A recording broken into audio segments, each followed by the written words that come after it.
Alhamdulillah, kembali lagi ke MotoGP Plus, Bang Joni. Dalam edisi MotoGP Spanyol 2023 di Circuit de Jerez. Jerez Angel Nieto. Jadi kita bakal bahas dulu nih, Bang Jon, soal wasit. Bukan wasit yang tadi malam. Salah tuh, Bukan gitu. Bukan bahas bola ya? Bukan yang timnas, bukan. Oke, tapi yang di MotoGP. Tapi yang di MotoGP. Jadi nanti kita bakal bahas yang seru-serunya, tapi kita bahas dari yang kontroversi dulu sebetulnya. Betul. Dari wasit alias race steward. Jadi begini Bang Jon. MotoGP Steward. Ya, jadi kita latihannya dulu. Tentu ingat dong, ini lagi sesi apa? Oke, praktis ya? Oh enggak. Sprint, ada bacanya di bawah. Benar, MotoGP Sprint. Ini lagi mimpin, kemudian Marc Marquez mengalami insiden, akhirnya Martin yang menang. Tapi bukan itu sih, bukan yang jatuh ini nih. Betul. Tapi ada yang sebelumnya dia. Nah, jadi kan gini Bang Jon. Sorry, ini gua pause dulu. Bagaimana race steward itu memutuskan balapan tetap lanjut sementara ada 4 pembalap crash? Iya. Jadi awalnya kan kondisi cuaca. Ya.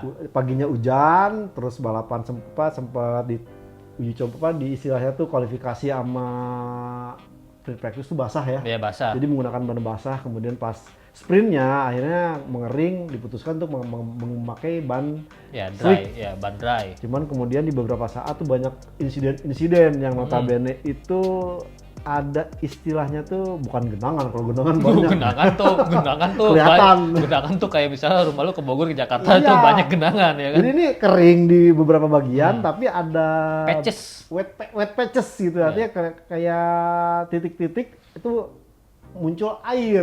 Ini kalau ini kalau pemainnya kena itu benar-benar ambiar dah. Ambiar karena bannya botak kan. Betul, ban botak, nah akhirnya sampai jatuh. Nah, seperti yang terjadi pada Marc Marquez dan juga ada kejadian-kejadian yang lain malah ya. Ada berapa? Dari 15 insiden kejadian, 6 masih bisa melanjutkan, 9 DNF. Dan emang semuanya tuh bukan yang gara-gara ini sebetulnya ya. Kayak si BZC sama Peko kan tabrakan duluan. Terus kayak siapa tuh yang awal-awal tuh Honda tuh biasanya kan jatuh-jatuh sendiri. Tapi kalau gitu. namanya di Gian Antonio, kemudian Jack Miller sama Alex Espargaro mengakui bahwa kondisi sirkuit itu kemarin belum memungkinkan, dan yang paling epic kan yang istilahnya saya bilangnya sempat senam ritmik tuh bertiga tuh. Ya, dan ini benar-benar apa ya kalau gua ngeliatnya. Gue tuh ngerasa waktu gua nonton itu harusnya ini tuh di red flag. Karena ini 3 pembalap bareng jatuh di tikungan yang sama, berarti kan harusnya racing steward tuh mikir kan, ini ada yang nggak benar gitu kan, karena kalau di balapan lain ya misalnya kayak F1 atau Formula E, Super Formula itu yang dimana emang stewardnya kalau ada insiden itu bener-bener strict gitu ya. Jangankan MotoGP Sprint Spanyol kemarin, kita pernah kejadian di Moto2 apa Moto3 ya, yang pernah barengan. Moto3 kan, bukan karena oli, bukan apa, akhirnya diputuskan untuk dihentikan dan dilakukan di Lemang ya, itu di Lemang itu. Ya. Dan ini sampai Maverick Vinales tuh ya maaf nih kalau umpamanya dia boleh berkata kebun binatang, udah keluar tuh, ini gimana sih tidak dihentikan karena menyangkut bahaya. Dan lagi-lagi ya seperti akhirnya keluar nih wasit kerjanya apa sih kok nggak konsisten ya. Jadi yang diharapkan tuh bukan masalah wasitnya ada atau tiada, tapi dituntut adalah dia kekonsistenan dan juga bener nggak sih lu peduli dengan keselamatan? Iya bener, karena ini masalah safety kan. Gimana kalau ada bener-bener 3 pembalap, apalagi MotoGP ya. Kalau crash kan dia kan nggak kelindungin apa-apa ya. Kalau misalnya balapan mobil ya crash mungkin dia masih bisa di dalam mobil berapa saat baru keluar. Tapi kan kalau MotoGP nih misalnya kayak insiden tiba-tiba kesambar motor kayak Zarco itu kan bisa rawan banget gitu. Dan bahkan di Moto2 juga kejadian kan. Aaron Canet lontang patah. Iya. Engkel ini akhirnya nggak balapan nih, alhamdulillahnya bukan ini ya alhamdulillahnya kemarin insiden begitu banyak, tidak ada pembalap MotoGP yang sampai harus cedera serius. Tapi emang bener-bener konsistensi dari racing steward ini itu kalau Freddie Spencer itu dia pimpinannya ya? Dia jadi jadi awalnya nih kalau namanya sejarahnya kenapa ada pembagian pembalap. Wasitnya ini dibagi-bagi. Dulu tuh semua diserahkan kepada race direction. Dan salah satunya adalah race director tanggung jawab. Cuman karena makin konflik, makin kompleks, makin susah, banyak urusan, aturan juga makin banyak, makanya dipecah. Race direction ini hanya mengurusi faktor safety dan juga penalti biasanya. Dan film steward ini benar-benar merhatiin nih semua pembalap, dia perhatiin dari mulai perilakunya, kemudian dari saat balapannya, dan sampai yang akhirnya kan banyak aturan yang exceeding track limit, jump start, kemudian dia irresponsible riding, ini benar-benar diperhatikan. Nah, ini sepertinya akhirnya membuat persoalan baru, saking banyaknya aturan, harus diawasi, pembalap makin banyak, dan juga kecepatan makin tinggi. Alhasil tidak fokus nih. Kalau pemainnya melihat sprint race kemarin kan banyak praktis, kalau ada insiden-insiden tuh nggak langsung berlaku gitu, kecuali yang mungkin ketahuan banget kayak jam start tuh langsung. Ya pasti kelihatan kan sensor ya kan. Dua long lap penalti, tapi kalau main tabrakan ini kayak kemarin aja yang Espargaro sama Zarco. Ini nih yang dia sempat senggol-senggol yang lain juga hanya dikenai turun satu posisi. Udah gitu kadang di reviewnya entar abis balap entar gitu kan. Ya ngapain gitu kan. Padahal sebenarnya adanya Freddy Spencer ini kan mantan pembalap 500 ya kan, dan emang dulu pembalap MotoGP tuh ngedesak Dorna itu kalau ada pen stewardnya ada dari pembalap dong gitu kan. Tadi nggak ada kan. Jadi tadi kayak per sirkuit kan beda gitu kan. Jadi yang lokal-lokalnya kan. Dulu sempet ya Indonesia tuh sempat punya wakil tuh. Iya betul. Almarhum siapa? Om Bambang Gunardi. Itu dia sempat bilang bahwa sempat cerita juga bahwa dia selalu ditunjuk menjadi juri. Juri itu sebenarnya tim MotoGP Steward.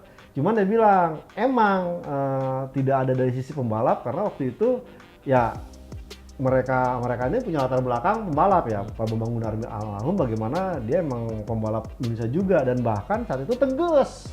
Artinya dan pembalap tuh bener-bener segen, bener-bener takut gitu. Kalau pemain sampai ditegor itu istilahnya pasti wah ini gua salah lah. Dan ini kemudian juga dulu tuh hukumannya benar-benar strict. Bagaimana kita ingat ada kejadian MotoGP itu pakai sistem akumulasi poin. Kalau umpamanya dia sampai poin tertentu di-ban ke balapan. Kalau sekarang kan ya cuman turun posisi. Ini agak kurang tegas sih emang. Setuju. Jadi emang betul-betul yang jadi perhatian tuh di luar persaingan yang bakal kita bahas habis ini. Emang MotoGP tuh harus berbenah soal racing stewardnya ini karena bener-bener nggak konsistennya tuh parah. Kalau misalnya mungkin kalian ngikutin balapan lain ya kayak mungkin F1 itu mungkin F1 itu setelah ditinggal Charlie Whiting tuh sempat aneh gitu kan. Tapi emang itu kalau kita pikir-pikir masih ada di dalam batas kewajaran. Tapi ini MotoGP yang paling kentara ya masalahnya pas ini karena ini tuh udah aneh banget di mana lu banyak pembalap jatuh lu biarin aja semua gitu kan.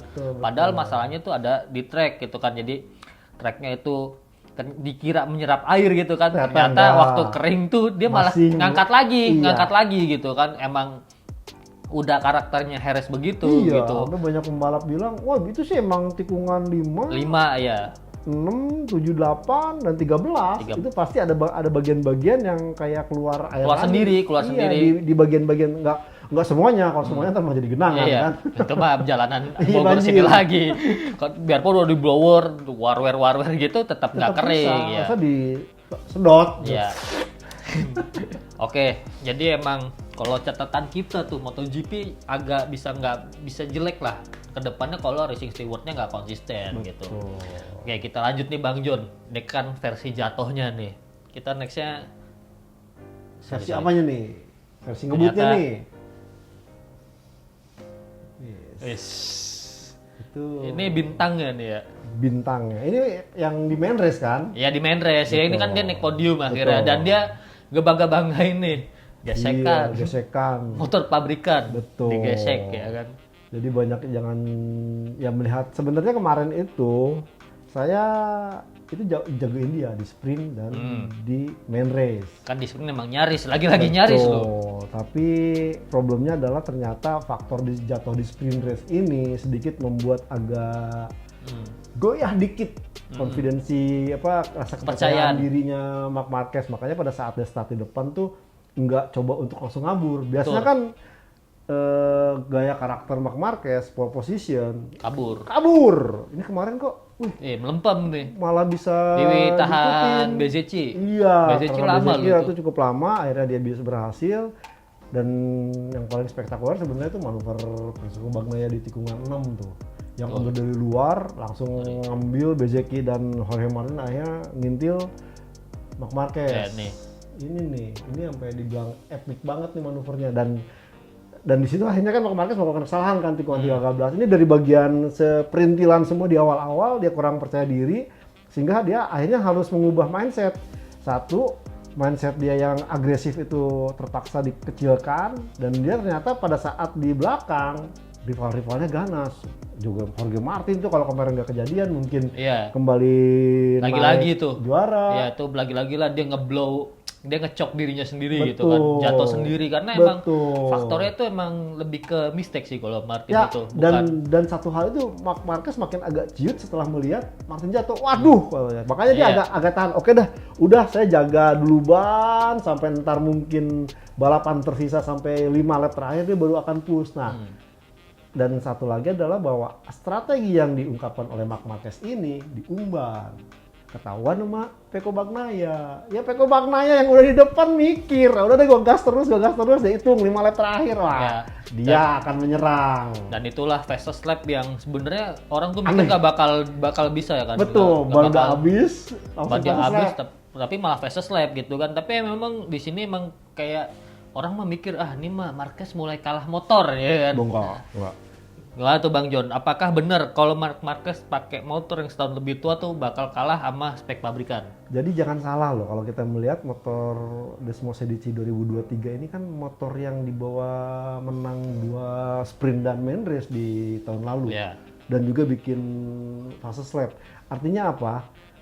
Melihat kemudian, karena Francesco Bagnaia bikin motor. Jangan salah, sekarang itu ada konsesi yang bikin Ducati bener-bener dibengkek, dicekik, semua dibatasin. Yang biasanya tahun lalu itu agak sedikit diuntungkan, di mana mulai karena begini, menjadi pembalap pabrikan bukan berarti terus enak gue ini, enggak. Motor pabrikan itu dituntut untuk mengembangkan. Nah, ada 2 tipe pembalap yang mampu mengembangkan sekaligus balapan, ada yang cuma bisa mengembangkan juga cuma bisa balapan. Nah, Pecco Bagnaia ini dituntut harus bisa mengembangkan motor yang bagus dan juga balapan. Bagaimana kita lihat dia mengalami masalah kemarin di awal-awal musim dengan MotoGP Desmos Edici 2024. Sementara Marc Marquez tuh hanya bilang fine tune, dan bahkan dia selalu bilang, ya saya butuh adaptasi. Setelah dia kemudian benar-benar ketemu, ini dahsyat. Dan bahkan lihat aja di lap fastest lap awalnya itu yang bikin Marc Marquez duluan. Bener, karena emang kelihatan kan seperti prediksi kita sebelum mulai kan, pasti minimal kita butuh sampai seri Jerez Lemang, Mugello. Nah itu udah pasti kelihatan kalau Marquez tuh bakal lebih nyetel. Sebenarnya kita tuh ngelihat udah mulai nyetel tuh di Amerika paling benar ya kan, benar-benar Cota itu udah benar itu tracknya Marquez gitu kan, nggak pernah ada yang menang lebih banyak dari dia. Tapi emang apes aja gitu kan. Tapi setelah seri kemarin nih Bang John, emang kan tiba-tiba orang jadi ini mikir, Pecco motornya orang Itali nih gitu kan, politik nih gitu kan. Enea Bastiani motornya sama plek. Jangan salah, itu kesulitan. Jorge Martin itu sama plek. Jadi Martin ya kenapa jatuh ya karena emang sebenarnya motor GP24 ini nggak segampang yang orang pikir ternyata. Bisa. Morbidelli gitu di luar cederanya gitu kan. Lempamnya ternyata jauh gitu kan. Betul. Jadi sepertinya sampai seorang jenderalnya Ducati sendiri, Dalinya bilang, motor 24 lebih kenceng ya dari ini. Enggak. Di 23 itu ada karakteristik yang spesial yang tidak dipunyai oleh 24. Nah sementara sebaliknya 24 itu memang ada yang dikembangkan, dan bagaimana seorang kita lihat dibandingkan dengan Marco Bezzecchi yang terseok-seok baru kemarin iya benar. Kalau dibandingkan dengan Marc Marquez udah menang sprint 2 kali, udah ini artinya ya kinerja adaptasi dengan motor 2023 Desmos Edici ini, katakanlah Marco Bezzecchi ataupun Fabio Di Gennaro yang tahun lalu pakai motor yang Desmos Edici juga agak kesulitan. Nah sementara Marc Marquez yang notabene bener-bener baru outsider gitu kan, dari Honda ke Ducati yang kata orang pasti masalah, enggak loh. Artinya apa? Ya memang motor Ducati ini emang sedemikian rupa dirancang ya siapapun bisa kompetitif. Siapapun bisa kompetitif, tapi sebetulnya nggak terlalu terbukti. Ya. Bang Joni mungkin lupa satu lagi, Alex Marquez. Alex Marquez di mana ya kan sekarang? Kemarin oke Iya, loh. Oke, tapi di balapan dia selalu pelan-pelan hilang gitu kan, Ya, pelan-pelan hilang. Kemarin finish nggak dia? Finish. Sorry, jatuh ya, jatuh lagi ya. Bukannya Jadi- finish dia jagain kakaknya Iya. biar podium satu. jadi lupa kan. Karena kadang pembalap-pembalap yang di luar Ducati yang depan itu kadang kita suka lupa. Kita ingatnya malah Honda pasti jatuh gitu kan. Honda tapi kemarin finish 14, Nakagami pesta loh. Iya kan pesta versinya dia gitu kan. Nah sorry tuh keempat. Iya sorry sampai lupa lu posisinya. Kenapa? Karena banyak yang bilang dijagain nih, gila nih apa? Iya benar biar nggak ngejar gitu. Yang kan. belakangannya nggak ngejar gitu. Nih kita ada data lap time nih betul-betul kalau Rossi kan, sorry lu baju dulu Rossi. Rossi kan bilang si Pecco tuh melakukan 3 lap sempurna gitu kan. Ya. Betul-betul dan semuanya tuh waktu battle sama Marquez gitu. Gitu. Bener-bener di 374, 377, 377 tuh semua 3 lap terakhir gitu kan. Iya. Sebelumnya tuh konsistennya 30 udah 38 loh, semua udah 38. Malah Pecco tuh ada lap-lap jelek gitu ya, 379, 381 gitu.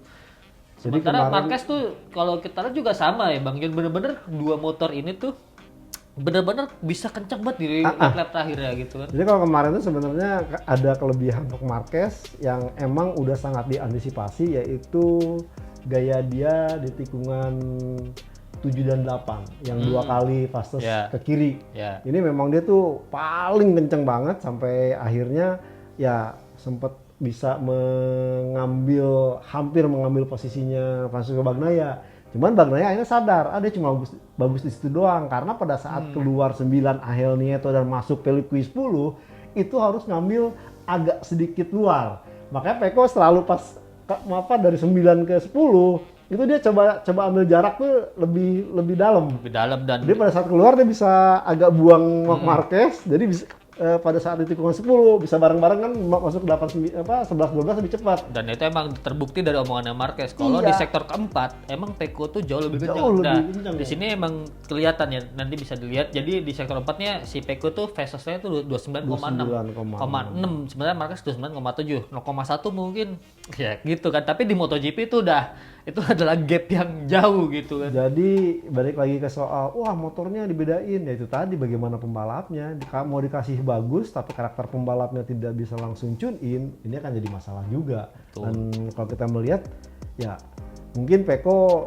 tidak mau frontal mengatakan wah ya nih Marc Marquez nanti nih gila nih. Cuman saya melihat Marc Marquez di ronde-ronde berikutnya mau Lemang, ntar mau Catalunya, mau Mugello, dan bahkan ntar saya akan melihat Sachsenring. Ya, tracknya dia lagi kan. Mungkin dia akan bisa menunjukkan hasil yang sangat sempurna dan juga ini akan menjadikan motivasi buat dia kan. Akhirnya kan Gigi Dalinya juga tidak. Ya udahlah tahun depan Marquez juga masuk nih jadi kandidat pembalap pabrikan. Dan ngomong-ngomong Marc Marquez di lirik pabrikan dia udah nyoba satu part Bang John. Karena ini ada tes series, kita bakal bahas dikit nanti. Si Marc Marquez dia udah dikasih thumb brake. Nah, dia kan nggak pernah pakai thumb brake di Ducati yang ini kan. Sementara kalau yang pakai itu cuma 2. Jadi Pecco sama Martin doang yang pakai kan. Tapi Marquez bilang kalau dia itu belum bakal pakai di Lemang, tapi kita nggak tahu bakal pakai kapan gitu kan, ditunggu aja. Karena kalau menurut dari Gigi Dall'Igna sama si Tardozzi itu fungsi dari thumb brake itu adalah ketika berakselerasi katanya. Jadi mungkin itulah perbedaan antara yang signifikan ya antara motor spek pabrikan sama yang dipakai Marquez sekarang.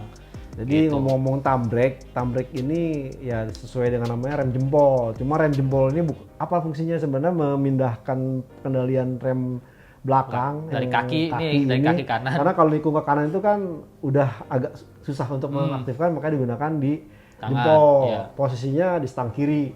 Tapi untuk motor yang lain sebenarnya Marquez sudah pakai thumb brake di motor Honda. Betul. Cuman kalau di Honda itu kayak Vario, rem depan di CBS, kayak jadi benar-benar buka istilahnya dia bukan kombi brake. Pokoknya itu tuas rem depannya motor Matic. Nah, itu ada 2, kopling dan yang kecil. Oh, di depannya jadi double. Betul. Nah, Marc Marquez sudah mencoba itu. Nah, kalau sampai kejadian dia thumb brake, memang mesti melakukan istilahnya pengenalan atau adaptasi. Kalau udah, dia bisa nikung lebih cepet lagi, men. Ngeri kan dia tuh, karena emang nggak ada lah istilah di beda-beda tuh nggak ada. Nggak ada. Ya kita bahas dikit nih Bang John. Mana nih bocah kemarin?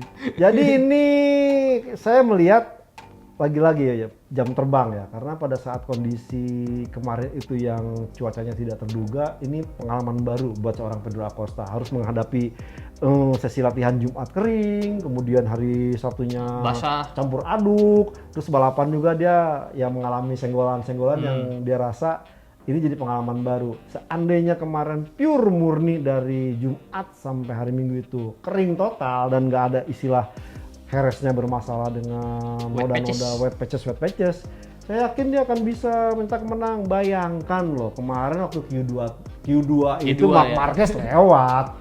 Godeknya di mana tikungan 13, dia sampai gara-gara dia.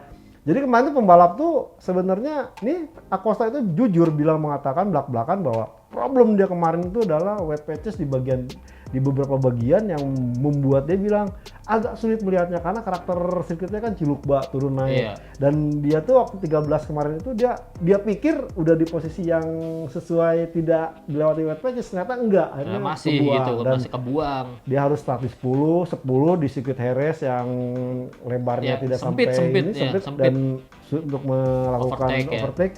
Alhasil ya ini pelajaran buat dia. Memang jadi harapan untuk menjadi pembalap termuda, pole position termuda, menang termuda harus tertunda. Masih tertunda. Betul. Tapi emang kita kan sempat prediksian, kalau Jerez mah kandangnya Acosta gitu kan. Tapi ternyata emang yang jadi masalah adalah cuaca.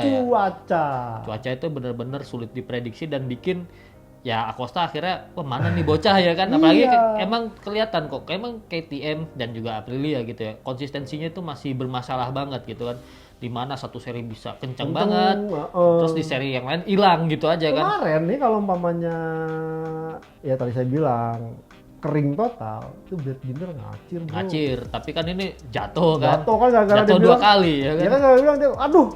Jadi yang lucu lagi, mereka tuh udah ngapalin nih wet patches yang hari Sabtu di sini.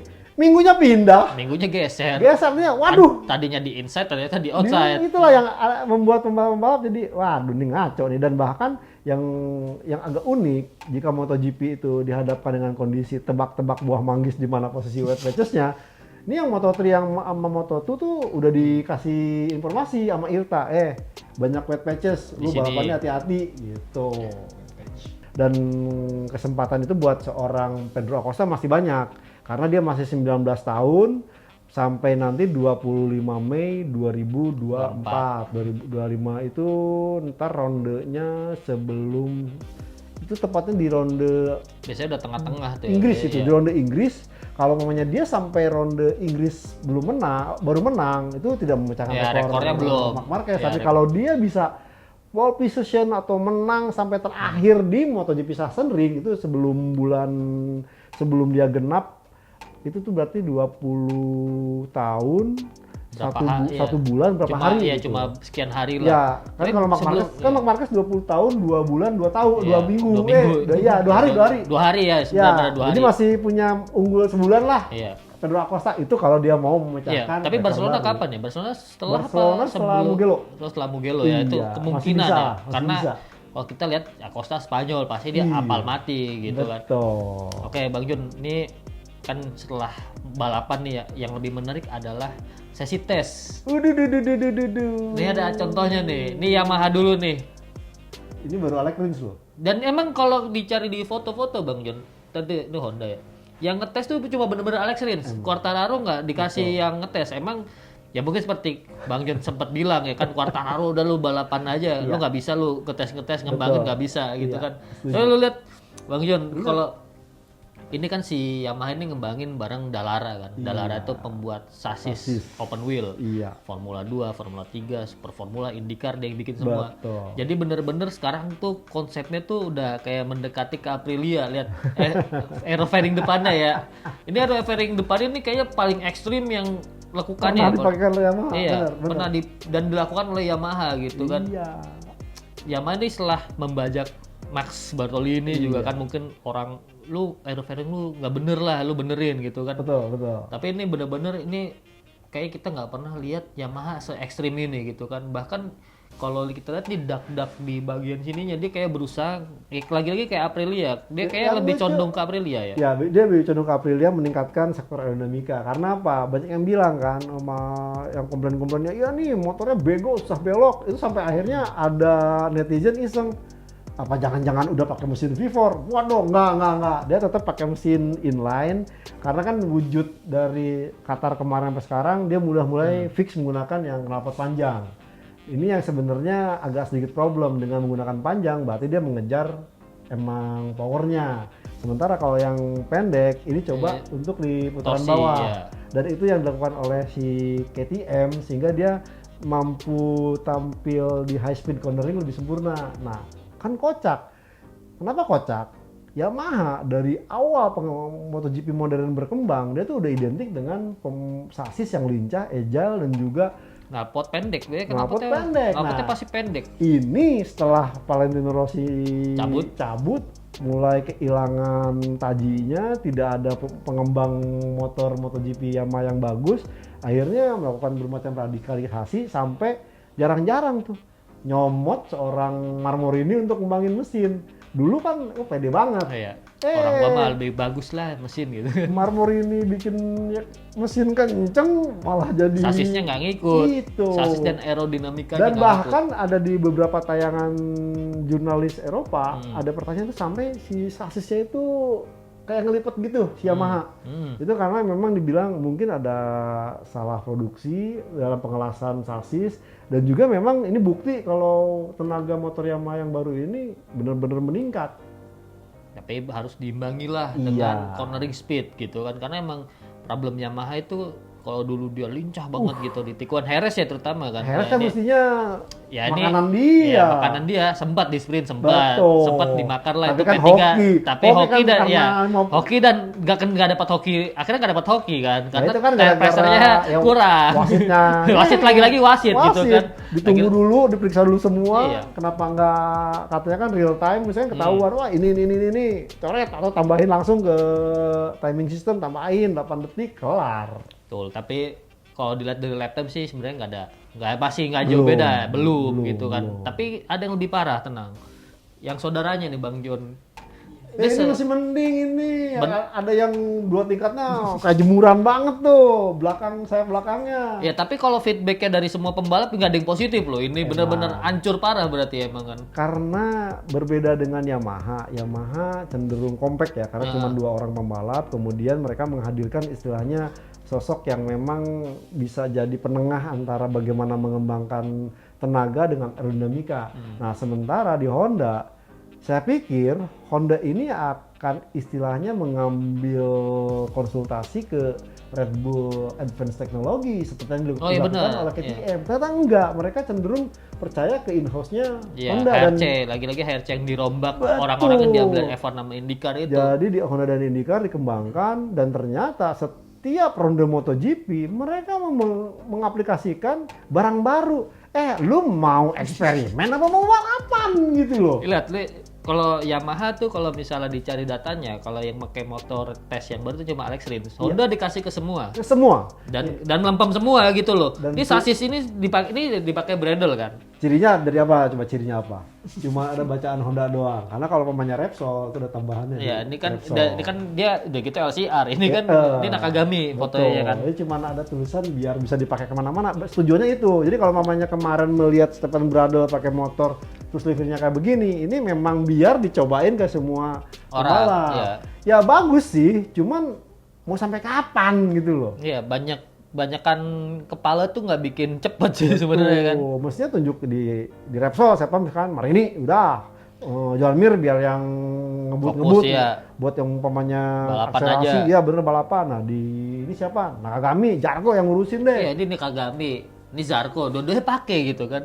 Dan lihat deh, ketidakkonsistenan si Honda itu kelihatan dari mulai side fairing, kemudian belakangnya. Bagaimana kita lihat yang sayap belakang aja itu udah 3 kali ganti. Udah, dia ada versi kesekian kali. Ini benar-benar udah beda lagi dari yang selalu kita bahas dari awal pramusim ya. Udah gitu aerofairingnya emang masih model Hugh Martil, tapi detail ke bagian set ini ya Bang Yun. Ini dia tuh lagi-lagi mau ngejar kayak Aprilia kan emang ngembangin ground effect ya. Ground effect saja. Ya, sebenarnya gue tuh nggak terlalu yakin ya ground effect itu bakal sesukses apa, karena di F1 pun ground effect yang modern itu agak cukup demanding sama ke fisik pembalap gitu itu kan. Makanya ya seorang Maverick Vinales sempat komplain pada saat dia mengembangkan ground effect side-nya benar-benar luar biasa, itu dia nggak bisa belok. Iya, motornya malah nggak bisa belok, berat gitu. Berat, harus butuh fisik yang lebih berat. Ini apalagi Honda mau kemana? Padahal udah disukain nih, top speed-nya udah oke gitu. Tetap aja agak lambat masuk tikungan, agak lambat juga keluar tikungan. Jadi benar-benar masih banyak PR yang harus dikejar oleh Honda untuk bisa setidaknya paruh musim kedua nanti lebih bagus performanya. Ya, minimal setelah Red Bull Ring lah, setelah Silverstone itu harusnya sih harusnya ya. Cuma kalau ngelihat dari kelakuannya yang maksudnya apa aja dicoba tuh jadi nggak beres. Sementara kalau Yamaha itu benar-benar kan dia fokusnya cuma di aerofairing aja kan, benar-benar. Dan seperti kata Bang Yon bilang, pasti yang disuruh ngembangin cuma satu. Emang harusnya dia tuh butuh satu orang lagi gitu kan, karena tim satelitnya nggak ada. Cuma tim satelitnya sampai sekarang tuh belum diumumin nih. Di lapangan masih tarik ulur.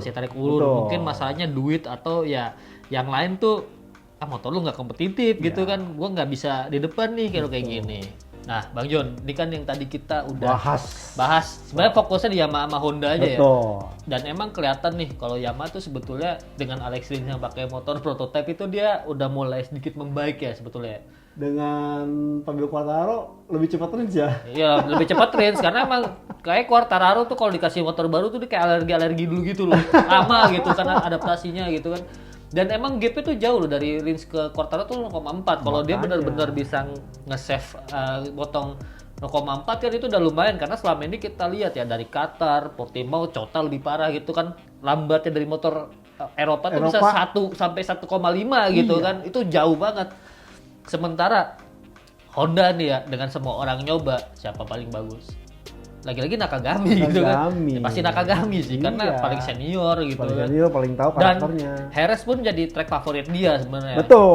Bener-bener kayak ya udah Nakagami sebetulnya tuh kalau dia tampilnya nggak paling bagus di Honda aneh sebetulnya.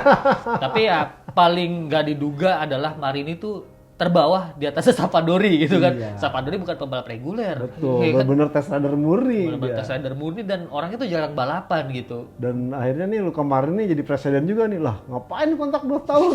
Ya jadi kasihan juga nih malu karena di Ducati kan performanya cukup apik juga. Ini luar biasa nih, lihat dong. Sopo. Di Gia kan. Udah gitu lap-nya ngalahin kemarin lap rekornya. Iya, 36.444 ya, triple 4 kan ya terakhir. Ini 36,405 ya. Mungkin temperatur dan segala macamnya berpengaruh gitu kan. Itu sama ini kan ini tes. Simi Selang juga menghadirkan kompon baru buat tahun depan. Yang ban depan tuh tipe hard tapi lebih ngegrip, sehingga ini mungkin lebih pede dengan konstruksi ban baru yang untuk tahun depan. Benar nih Bang Jon, lebih dingin, cuma 12 derajat ya. Iya kan? Tapi groundnya 21 tuh agak susah ngegrip sebetulnya. Bener, tapi Michelin-nya baru gitu. Ini ada nih kan 449 sorry. 449. Bener-bener sebenarnya mepet gitu kan. Tapi kalau misalnya kita lihat ya, semua orang tuh tesnya serius gitu kan. 70 lap, 80 lap. Kan 2 biji targetnya. Kalau Yamaha sama Honda emang dia memantapkan part yang baru yang tujuannya bisa dipakai di ronde Eropa. Sementara kalau pamannya yang udah kayak Ducati nih konsesinya rapet gitu. Yang kayak Ducati ini bener-bener istilahnya coba semua barang nih, yang buat yang tahun ini, yang ronde nanti di Eropa, buat nanti yang ronde yang dikembangkan di paruh musim kedua. Karena apa? Peko mengatakan ya kemarin menang itu, terus gue nggak terus gue malamnya pesta karena apa?